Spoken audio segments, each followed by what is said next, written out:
ಆಸ್ಪತ್ರೆಯ ಕ್ಯಾಂಟೀನ್ನಲ್ಲಿ ನೆಲ ಒರೆಸುತ್ತಿರುವ ಸಂದರ್ಭ ವಿದ್ಯುತ್ ತಗುಲಿ ಯುವಕನೊಬ್ಬ ಸಾವನ್ನಪ್ಪಿರುವ ಘಟನೆ ಮಂಗಳೂರಿನ ವೆನ್ಲಾಕ್ ಆಸ್ಪತ್ರೆಯಲ್ಲಿ ನಡೆದಿದೆ. ಕೋಟೆಕಾರು ಬೀರಿ ನಿವಾಸಿ ಅನೀಶ್ ಮೃತ ದುರ್ದೈವಿ.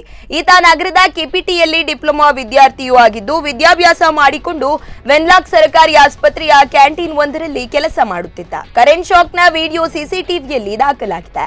ಘಟನೆ ಕುರಿತಂತೆ ಪಾಂಡೇಶ್ವರ ಪೊಲೀಸ್ ಠಾಣೆಯಲ್ಲಿ ಪ್ರಕರಣ ದಾಖಲಾಗಿದೆ.